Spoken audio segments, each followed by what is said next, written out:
Hello, I'm Far-Fetched Reality, and welcome back to Chest of Blades. I know I keep on, I keep playing this for you guys, but it's so good, so I don't mind. Last we left off, Rivian was trying to sleep, I think. I pull my head from under the covers and gaze glumly at the ceiling. As much as I hate to admit it, I'd rather risk embarrassing myself by taking Franz's words seriously instead of ignoring him in a bloody splatter. Good choice. Good choice. Swallowing, I slip out of bed to make sure my room's door is locked, pressing my ear to the wood just to see if anyone's lurking outside. I don't hear anything except the fast beating of my own heart. I give up and turn to the plush mattress, crawling under the sheets. We're going to have a long talk about this, Father. When I make it back home, I will make it back home. I'll give him a piece of my mind. Until then, I'll make sure any would-be assassins learn to fear the name of Rivian Varson.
So we already met Arden, Franz, and I don't know who the third guy is. We haven't been introduced to him yet.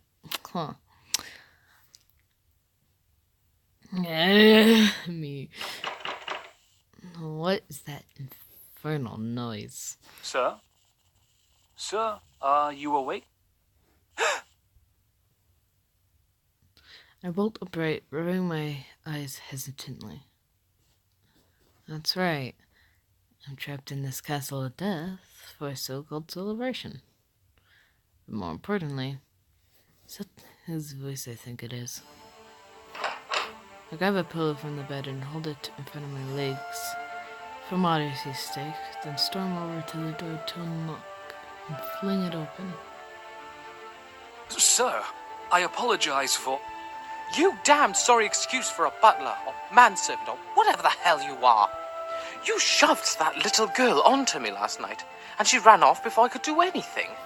But I doubt your evil heart gives a damn if she gets 30 lashes for going places she's not supposed to. My accusation makes Silas blink, his expression very curious than the sheepish one that I expected. But, sir, the girl was safe and sound back in the kitchens by the time her mother returned. Perhaps she merely wanted a brief glimpse of the splendor, and then went back? Is that really where she went? Well, it's not like it's my business. Still, any first-time nanny would feel bad about losing track of their charge. Damn, I'm a man of noble blood. not a nanny. Well, that's fine then, I suppose. Sorry for yelling at you. Silas offers me a sly smile, shaking his head with a gentle wave of his hand. There is no need to apologize, sir. I stopped by just to inform you that the festival has started. The first day is often the best, they say, and I would not wish for you to miss out. However, I humbly recommend that you attend the event in more than a pillow. The lady should surely appreciate it, but it would be most cold. I don't need you to tell me that, you know. Go on, go and attend to your butler duties. I show him off my non-pillow holding hand, my voice burning a little as I slam the door and retreat back into my room. Damn right the ladies would appreciate it. Probably that creepy fellow from last night, too. Ooh, Franz is not creepy, he's charming.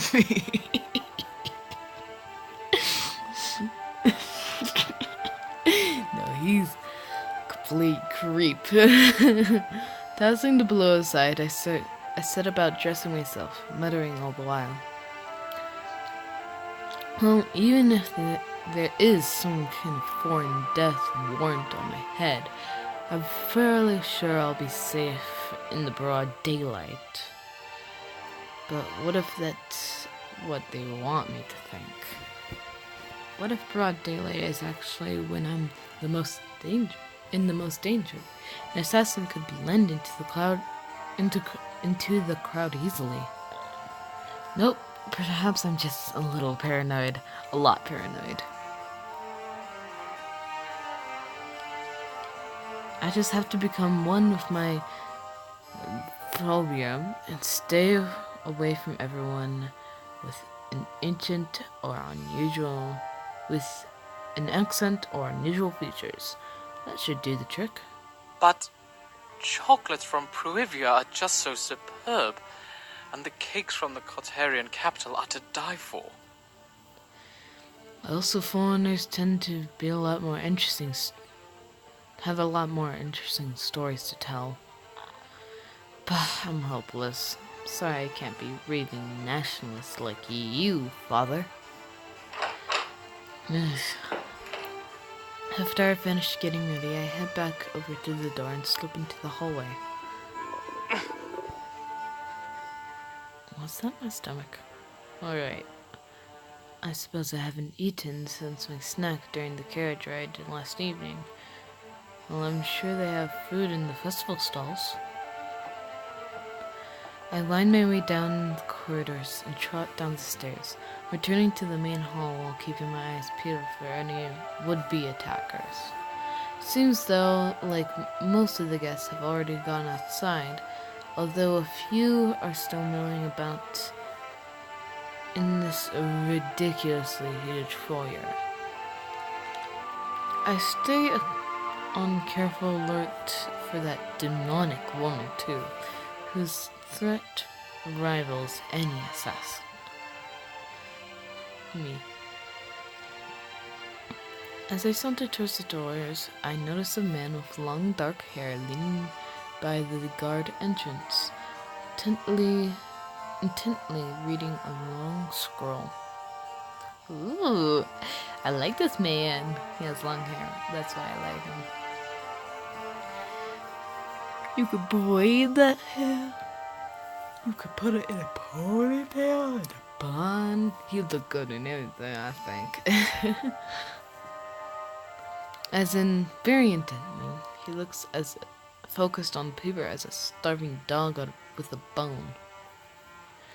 My curiosity wins over my refined upbringing, and I quickly approach him to try and sneak a glimpse at whatever's on the scroll.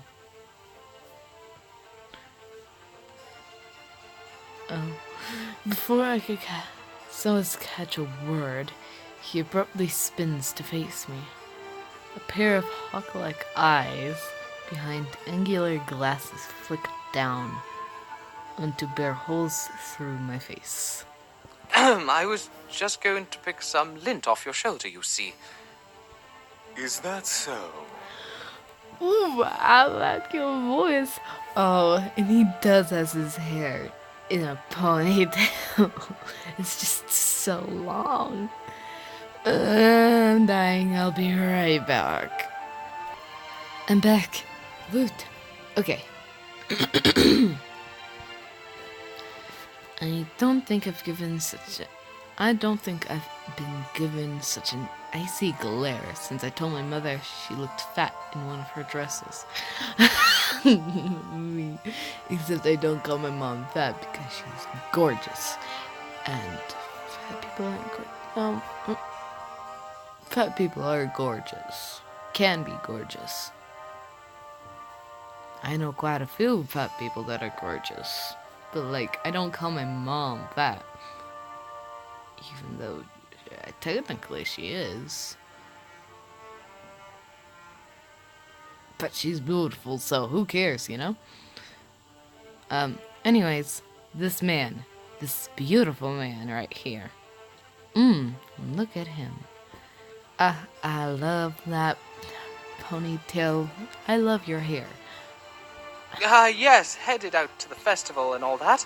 Just spotted something on that coat of yours. Didn't want to embarrass you. My, how remarkably thoughtful you are. I don't suppose you're one of the servants trying to masquerade as a nobleman? No, I'm just not a dick. What, you mean you don't recognize me? He rolls his eyes at me, pushing up the bridge of his glasses with a light snort. I am a busy man. Why would I bother learning the name of someone who goes around picking lint off of people? I wince. This fellow doesn't pull his punches. I guess I've been spoiled for all this random attention I've been getting. There's no way everyone would know my face just because I've been seen around with my old man. I'm Rivian. Varison, that is. The only response I get is an impassive stare. I said I'm, oh for hell's sake, the son of the old military strategist. Ah, that Varison. Yeah, is there any other Barrison? At my clarifications, his eyes finally light up in recognition. Is there really more than one Barrison? He's definitely mocking me. Well, why didn't you say so sooner? I would have let you pick lint off of me to your heart's content. I love this man. He's so sarcastic and so passive-aggressive. Oh my god. Love him. Can you stop with the lint business? I was fibbing, if you must know. Really? You could have fooled me. If I was 5 years old, perhaps. However, regardless of how pitiful a liar you may be, His Majesty informed me to thank you for your attendance at the festivities and sends your father his regards. His Majesty? Wait, the king told you that directly? Of course. You seem surprised that the Grand Inquisitor would have contact with his employer. Oh, I blink. What is the Inquisitor? The head of domestic investigations during the what? At a royal celebration. I know what your unsophisticated mind is thinking. Why is the head of domestic investigations at a royal celebration?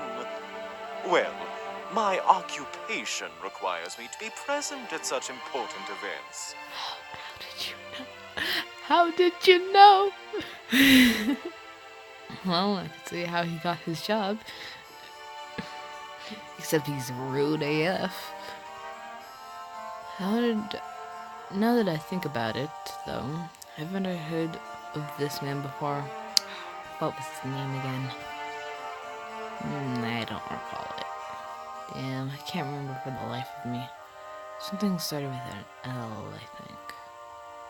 He gives me a look when I remain awkwardly silent, as if I'm committed as if I'd committed some unspeakable crime by not committing his name to memory. I am called Linnaeus. Perhaps you should write it down a few times so you don't forget. Assuming you are literate, that is. Dude, you're talking to a noble person. A nobleman. You're talking to a nobleman. Okay, let me get this straight. You are an inquisitor? I don't even know what that is. So you work for the king. You go to important events for domestic investigations? Something like that? And you can clearly you are good at your job because you could read my mind easily and you are very charming. But the thing is, I'm starting to not believe you because you say that I'm not literate, even though I am a noble man. I am a son of a nobleman. How would I not be literate? What? Gods, talk about it pleasant. Did snooping over his shoulder really warrant this kind of treatment? Clearly the king tolerates him for qualities other than his horrible personality. Just out of curiosity, did His Majesty tell you to thank every guest like that, or just me? His nose wrinkles despairingly at my question, upper lip curling. No doubt in preparation to offer some kind of caustic response. Many guests are given honorific greetings, but for some unfathomable reason, he asked me specifically to address you. He sounds slightly confused, which is admittedly understandable. I see. For some reason, a strange sense of aphasia flits over me. I don't know what those two words mean. Do-do-do. The king singled out the Grand Inquisitor, one of his highest ranking men, to talk to me. Singled out. Whatever. Beyond that, he investigates domestic affairs. That means if something fishy is going on related to the king or his court, this ponytailed hellbeast is on the hunt. I know, we both call it ponytails even though it's not at the base of his head, but I guess it's still a ponytail because it's hair and a tail. I guess, I don't know. And I hope he's not been assigned to keep an eye on me or something. This is one man who I'd rather not get on the bad side of. Incidentally, do you know how many foreign guests the king invited to this extravagant affair? Lenise, however you say his name, raises his eyebrows at my question. Then narrows his hawk-like gaze at me.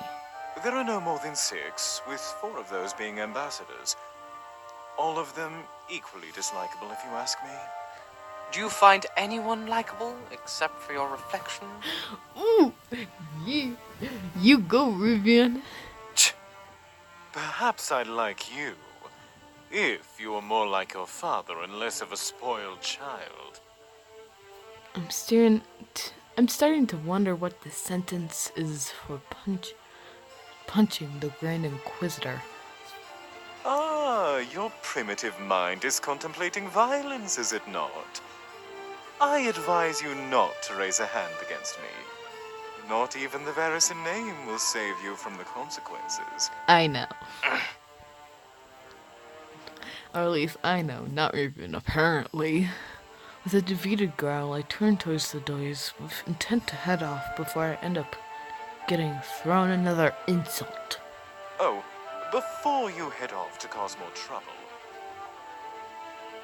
I begrudgingly cast a glance over my shoulder to see an annoyed look on the Inquisitor's face. if you see that ridiculous boy, Alden, is it? Tell him he needs to act like a proper guardsman, or I'll make sure he's relieved of his post. I'll make sure not to do that, because he's annoying. Apparently. Or at least that's what Rivian says. I don't find him annoying. You know Arden? Lovely. What on earth did he do now?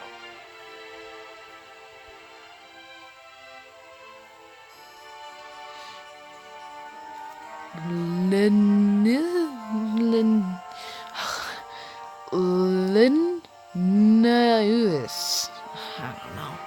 Waves his hand dismissively at me, pulling back out the scroll he tucked away when he noticed my presence earlier. Ask him yourself. I have no further time to entertain your dull questioning. Ooh, I'm doing the middle fingers. Multiple. Towards this man. I know I was in love with you at first sight, but now I'm not. Now go away, please. Very well.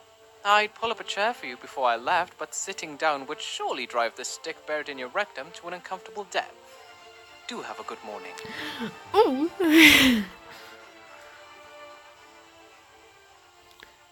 I could feel a murderous glare trained on my back as I hesitantly make my way out the castle doors, not wanting to suffer the inevitable retaliation that occurred if I stuck around.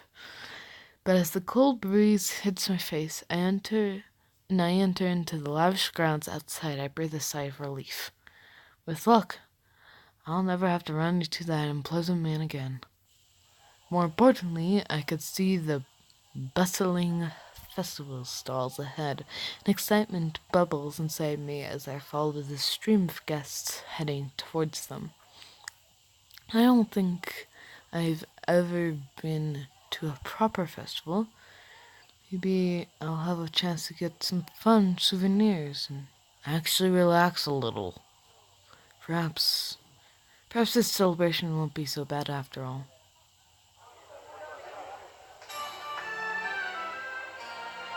What a sight indeed. For a market just set up for this occasion, I found myself awed by the beauty and the size of it. Rows upon rows of vendors, probably common folk were dressed up in fancier clothes by His Majesty's orders, seen and cajoled to sell their wares. The air is rich with scents of spices, sweets, and perfumes, all of them competing for dominance. I hope I don't go into a sneezing fit. Raising a hand above my eyes to shield them from the sun, I scan towards the crowds for Autumn as I walk. I can't seem to spot him, his over-eager self anywhere, though. Maybe he's just further on. Let's see. 2 of those, 1 of those, maybe 3 of those. Stopping at an exotic cart that sells food from a place I can't pronounce, I pick an array of things to serve as my breakfast. I stuff my arms with a variety of treats, munching thoughtfully while meandering along with the crowd. The finest silks from ports all over the world. Come, drape yourself in the shawl of a queen. There's Kantian herbs and medicines to make the sickly into the strong. Or perhaps the opposite to your foes.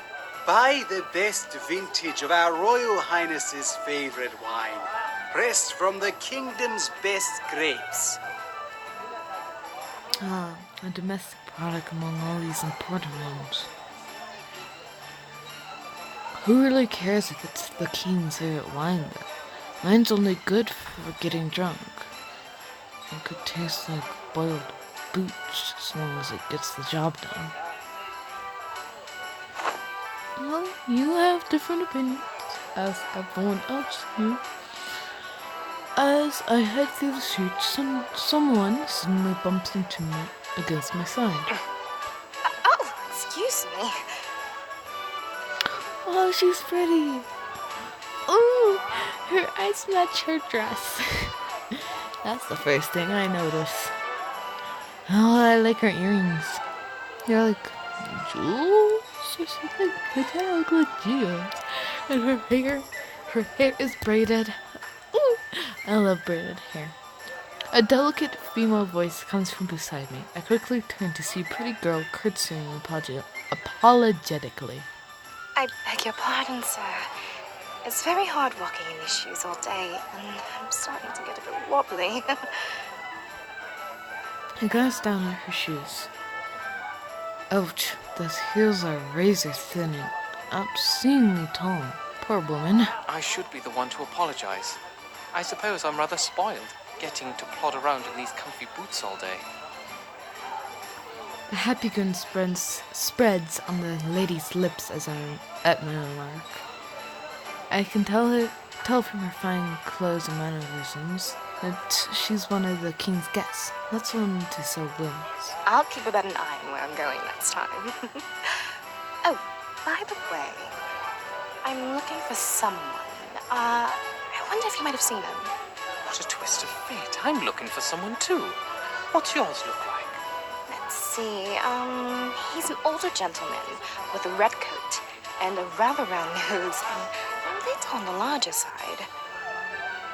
I paused thoughtfully, racking my mind for a similar image to what she's describing. I come with a blank, however, and regretfully shake my head. I'm afraid not. I'll tell him you were looking for him if I see someone with such a physique, though. Would you? I'd be most grateful. Please tell him Celeste wants to speak with him. Celeste, is it? If you see an ungraceful oaf with... Oh, speak of the devil. Before I could finish my flattering description of flattering description of Arden, I spat him eagerly, pushing through the crowd towards me, waving a hand over his head. Oh, is he your friend? He's quite handsome. She giggles coyly, giving Arden quite the intensive once-over as he approaches us out of breath. Rivian! I knew you'd come out of hiding sooner or later. I just like that Rivian was about to make a really, really bad insult Arden so much. I want to hear that description. He doesn't even seem to notice Celeste at first, but when I apparently nudge my chin slightly in her direction, Arden glances down towards the girl. Well, please excuse me. I need to go find Papa before he gets swindled by too many merchants. Perhaps I'll see you tonight, Rivian. Despite adjusting her words to me, she's clearly eyeing Arden as she drops another cute curtsy, gracefully slipping back into the crowd. Papa, huh? Wonder if she means her real father or a thirsty widower she's ensnared between her thighs. Cute girl. Are you two friends? We literally just met about 2 minutes ago, Arden. I was actually looking for you, though.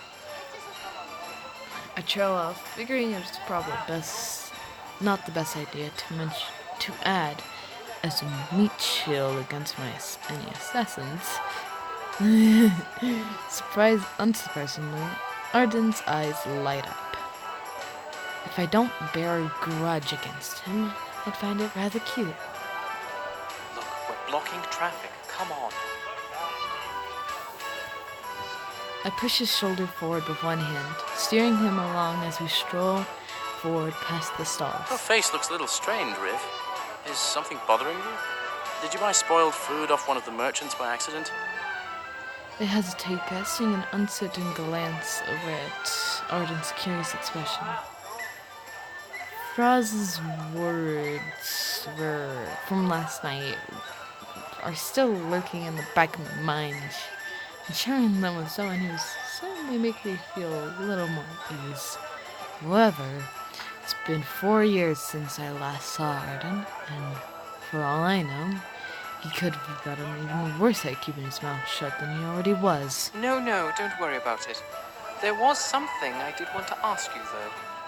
What did you do to upset the Grand Inquisitor? I don't think I've ever met a more unpleasant man in my life. At that, Arden's eyes widen, his expression suddenly growing sheepish.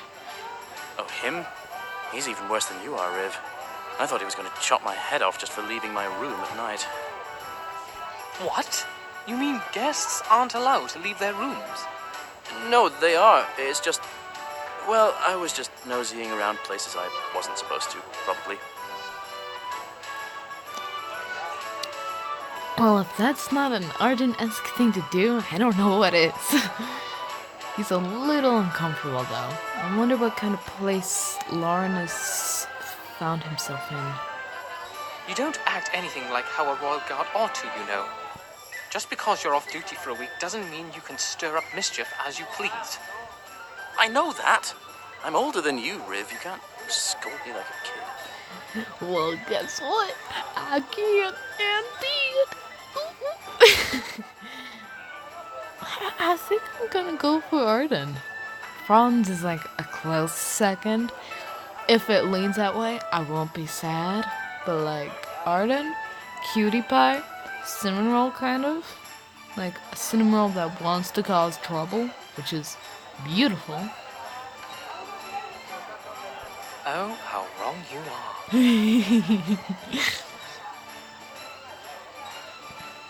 The bright morning turns into a warm afternoon as we explore the market, purchasing no small amount of food and curious trinkets.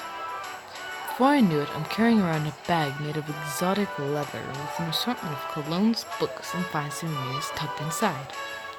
Of course, I wind up convincing Arden to carry the bag. He needs to put the muscles he's built from all that training to good use, after all. He seems exhilarated that we're spending time together like we used to, but the only reason I'm enduring his company is so that I don't make myself an easy target. I will admit, it does bring back memories of happier times, but those times are long gone, and now I'm caught up in some political game that's far more important than drowning myself in nostalgia. Wow, Look, Riv! aggressive. Snake charmer! Damn! Wish I had that kind of skill. Arden's excited voice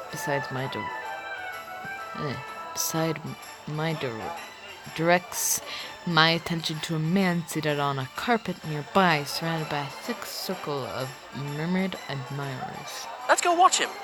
I bet your legs are getting sore from all this walking anyway. Excuse me. Just because I'm not a royal guardsman doesn't mean I'm out of shape. Despite my protest, I let Arden tug me over to the snake charmer. We push our way into the audience to get a better view. The sound of the strange flute-like instrument he's playing seems to make the servant before him sway and swift, its leathery body raising to a somewhat disconcerting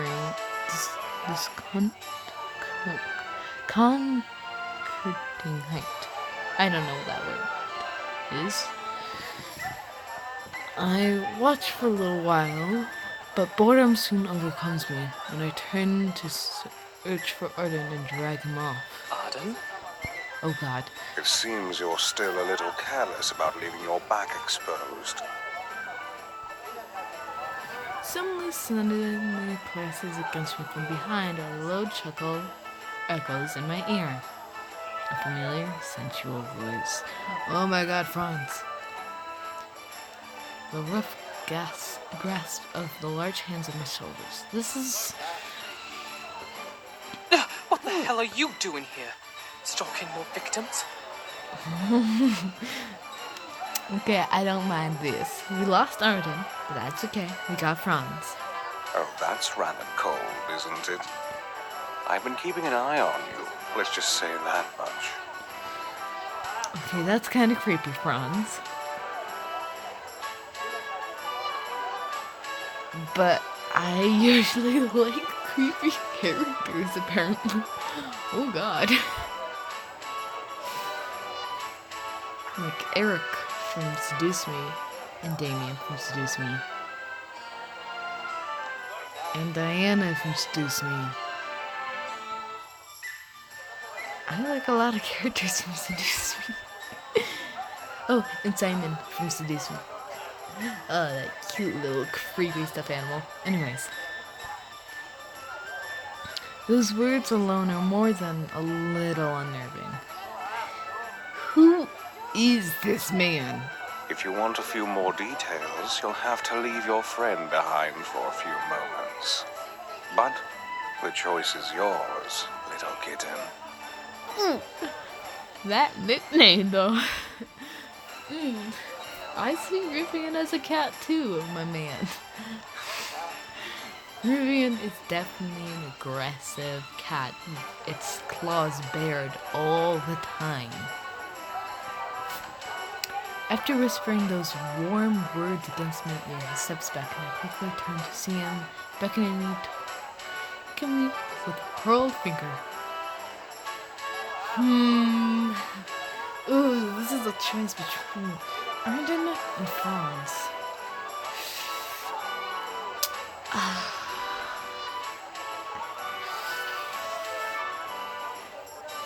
Okay, what would Rivian do?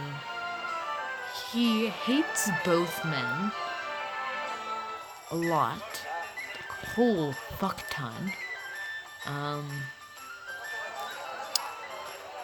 But I have a feeling that he's a very curious man. But he's also very cautious. But Franz is a very strong person too. So would he stay with the trained guy or the guy that knows what's going on?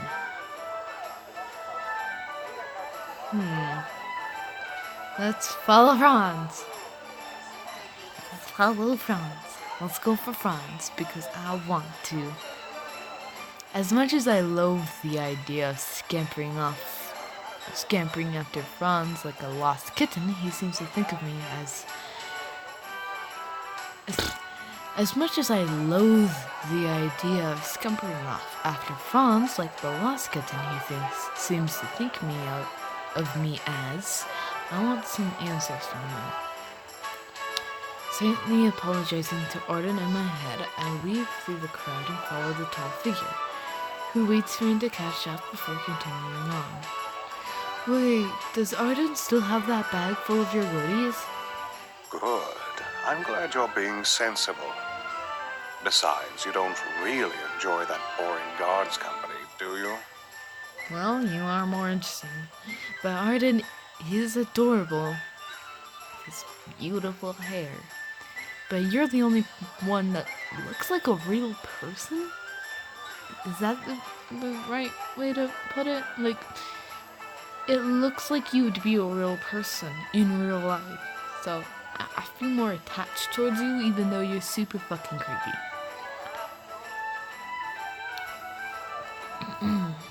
You know about Arden too? He must be building quite an unflattering reputation for himself. The corner of Franz's lips curls slightly upwards, his thumbs hooked casually into his pockets as we stroll towards a less populated part of the festival. His reputation is not as poor as you might think. He did get into the Royal Guard, an elite unit, through remarkably hard work, and attracted quite a bit of attention. I don't know him personally, of course. I simply keep abreast of pertinent information. I watch his movements from the corner of my eye as he speaks, trying to discern anything that might reveal information about where he's from or his occupation. He's clearly tall and well-built, enough to be a fighter of some kind, but his elegant speech and smooth movements lead me to believe he's related to noble politics somehow. Regardless, it seems like you've been heeding my warning. I tried your bedroom door last night just to make sure it was locked. Just to make sure it was locked, not to see my naked body? Because apparently Rivian was naked and I didn't notice, even though I read the narration. What? I should report you to the guards, you know. Next thing, you'll be smashing through the balcony doors. Come now. Do you really want to act so callously against one of the few people who can keep you safe? I promise. I have your best interests at heart. Why, though? Why do you have my best interests at heart? Why? How? How do you know who I am? What are you doing here? What are you? Please. I shoot him a disgruntled look as we come to a halt behind the last festival stall on the street. There's a clattering of the bustling crowd sounds in the distance. You've been spouting all this nonsense and acting like some grand benefactor, but I don't have any reason to believe a word of what you say. Isn't it a little ironic that the most disturbing encounter I've had so far has been with you? No one's pulled a knife on me or given me any reason to mistrust them. Except you. Yeah. My accusation seems to bounce off Franz, who folds his arms impassively over his chest and watches me with a little tilted head.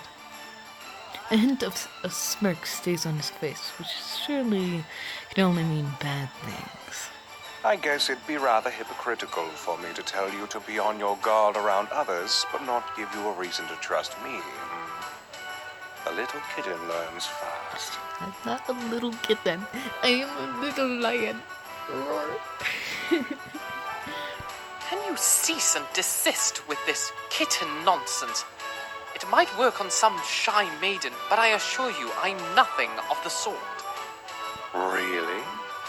I could have sworn I felt your heart pounding like a little war drum when I had you pinned in my arms last night. Well, that's because I was over a cliff.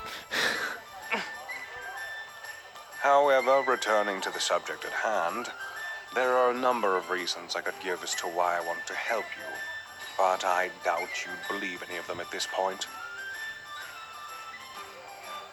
But if you want proof as to the fact that this celebration and its guests are more than they seem, I believe the occurrence I spoke of earlier will happen no later than tonight. The occurrence? Could you be any more vague? Franz shrugs lightly, running a hand through his hair, like the beautiful man he is. You've played chess before, haven't you? You see the opponent's pieces moving, but a skilled player often masks what they're planning. The best you can do is stay alert. The keen light in his eyes suggests he definitely knows more than he's letting on. Damn it. What would I give to be a cold, calculating bastard like you are right now, Father? I'd see through him in a second. Then I'll reserve judgment until I see for myself what's afoot. Afterwards, I'll decide if you're a delusional pervert or just an exceptionally well-informed one. Still calling him a pervert because he is. What was that scene? I'm still not over it. Why?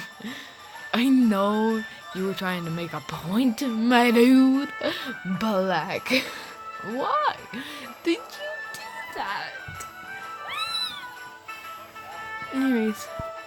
As expected of Lord Verison's son. I trust we'll encounter each other tonight, then. He steps closer, leaning in to press a finger under my chin and gaze down at me with his uncomfortable, discerning eyes. Until then, stay on your toes. The most painful attacks come from the most unexpected of places. Do you want me to claw you? I glower up at Franz silently in reply, which only serves to elicit a low laugh from him as he steps past me. Ah, those eyes sent sweet shivers down my spine. Well, good afternoon, my little lord.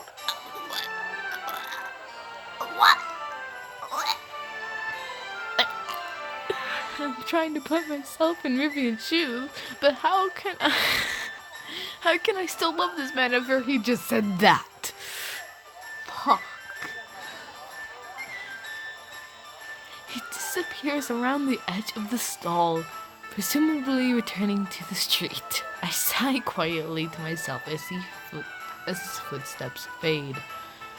I don't know why, but I feel like I wasn't the victor in that conversation, even though I wasn't even aware we were having a contest. Regardless of his intentions, I don't think I'll ever get used to that man's demeanor. It's like dealing with a male escort or something.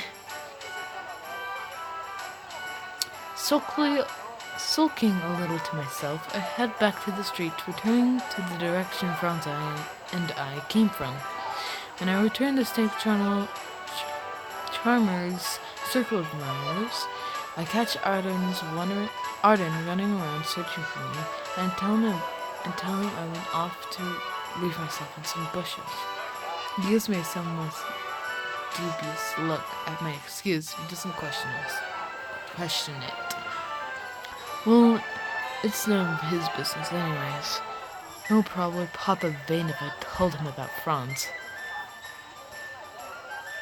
After bantering a bit, we decide to return to our rooms for a rest after the dinner and dance. Before the dinner and dance take place in the evening, we start strolling along the stalls in the opposite direction, towards the direction of the castle. We buy a few more small things on the way. I managed to get my hands on a rather nice emerald-studded brooch from my mother.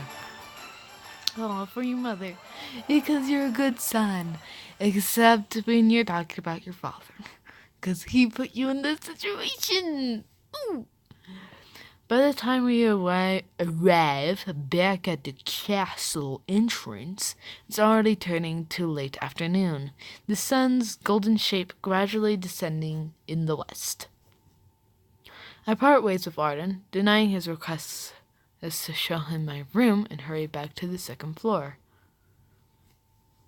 Dumping my bag of miscellaneous pushes on top of my clothes trunk, I pull my boots and throw myself into the luxurious bed with a soft groan.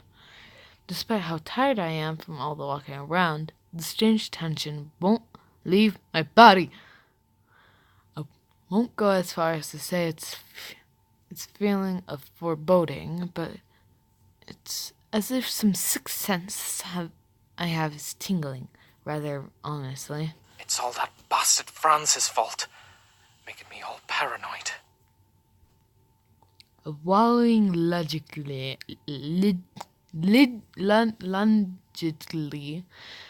in my self-pity, I sprawl over the covers, nestling against my pillow and letting out a deep sigh. I'm sure it doesn't matter if I fall asleep, since Silas will probably wake me up again. It's pretty impressive that he managed to remember a single guest among the hundreds who must be here. The skill of a royal butler, I suppose. I close my eyes and catch a little rest. However, I can't slip into more than a light doze, tossing and turning from side to side. From either from lingering excitement or apprehension, I'm too restless to fall into a deep sleep. There's too much stimulation today for an introvert like me, damn it. I probably haven't talked to so many different people in years. Oof. Let's wrap this up. Okay. It's no use. Yeah, it's no use. I know what I'm talking about. I open my eyes. I gradually pull myself into a sitting position, staring towards the balcony doors into the evening sky. A part of me wants to go out and lean into the balustrade or whatever, but I'd rather avoid a repeat of last night. As I sit on my bed, comfortably knowing what to do, a knock suddenly comes at my door. I slide off onto the floor and start to open it, but hesitate. It's probably just Silas, but what if it's on him? Have some balls, man. God's sake. Scolding myself quietly, I open the door, although I take a little step back just to be safe. Before me stands a young man, and probably a couple of years my junior. I definitely don't recognize him. Why is he staring at me like I've morphed into a monster? Sorry, sir. I got the wrong room. Oh, well, don't worry about it. Looking for someone in particular? Just Miss Celeste's. He's stuttering. While perhaps cute at first, it's quickly getting on my nerves. Celeste, you say? I think I may have met her earlier. I didn't know she was in the same hall as me. I thought she was, but maybe not. I'll go find her. Sorry again. Right. I watch as he scumpers down the corridor, hastily examining all the room numbers. What an odd boy. He's either very shy or completely out of sorts for some reason. I wonder how he knows Celeste. I'll have to ask him next time I run into her. Well, seeing there's not much else for me to do, I might as well take a little stroll around the castle before I head downstairs. I stuff my hands into my pockets and mosey around the hallway corner, making sure that there's not an Arden lurking in wait. So we're gonna leave off there. Save. Boom. Chicka bow wow.